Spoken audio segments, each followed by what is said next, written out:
Student, and welcome to Heat Transfer Lab. Today we are going to perform experiment number 3. Our objective is to determine the heat transfer coefficient for a vertical tube which is perpendicular to the direction of force by the force convection. Our apparatus required in this experiment heat transfer in force convection setup. The diagram of this apparatus is this is the blower for you. The blower is used for the air flowing over the vertical tube which is placed inside the duct. This is the heating tube, and we put a 4 thermocouple into this tube to measure the temperature of this surface. The formula which we required in this experiment, the first is Prandtl number is equal to mu Cp upon K, and Reynolds number is equal to rho V d. Here d is the equivalent diameter of the duct and mu is the dynamic viscosity of the air. The correlation, empirical correlation we used here, the Nusselt number is equal to 0.025, Reynolds raised power 0.8, Prandtl raised power 0.4, and we can write down the Nusselt number also, that is Hd upon K, and rearrange this equation is equal to H is equal to Nusselt number into K upon D. These are the observation table, and we note down these are the parameter from the experimental setup. Now move to the experimental setup. Okay student, welcome to force convection apparatus. The apparatus, it consists of a blower. This is the blower, right? It consists of a blower, an air duct and a brass tube fitted in the vertical orientation. This is the duct, right, which is attached with the blower, and this is the brass tube, the vertical orientation. The length of the tube is 125 mm. The brass tube is heated by an electric heater embedded inside the tube assembly. Okay, the holes are drilled in an annular section of the tube to measure the wall temperature of the cylinder. Okay, in fact these measured temperature are used to predict the outer surface temperature of the brass tube, which is necessary for prediction of convection heat transfer coefficient. Now I will discuss one by one portion of this experimental setup. This is the main switch, the main supply coming from this main switch.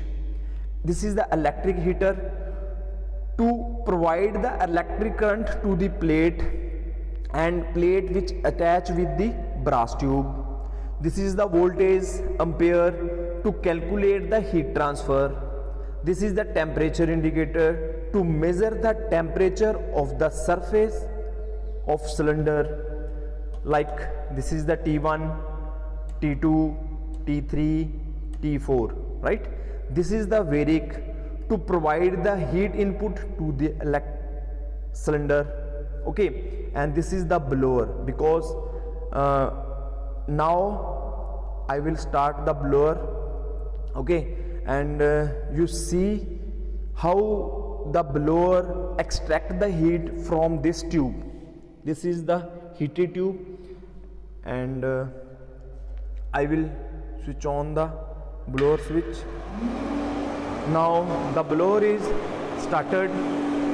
You can see it flow the air over the heating tube and dissipate the heat from the tube.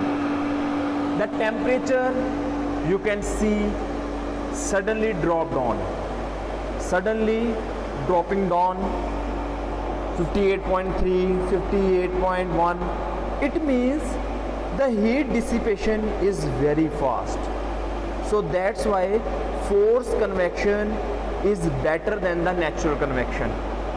In every application you can see, in automobile, heat exchanger, so where the heat dissipation is much required, we use the forced convection. Okay, Now I will calculate corresponding these readings. Hello student, welcome to the calculation part of this video.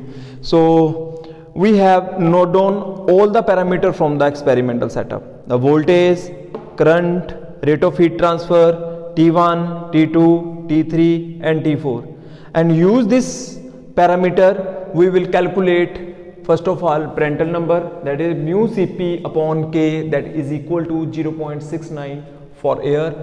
Reynolds number is equal to rho VDE upon mu, that is 9125, which is greater than 4000, that means flow is turbulent. Third is empirical correlation of Nusselt number for forced convection, that is equal to 0.025 into Reynolds number power 0.8, Prandtl power 0.4 is equal to 31.7. This is the Nusselt number.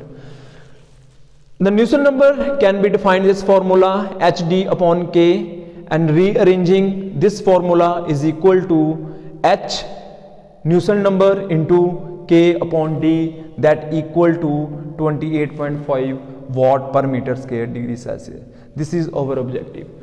We can use, these are the main value of air, which is the standard format, and we will use as it is on this formulas.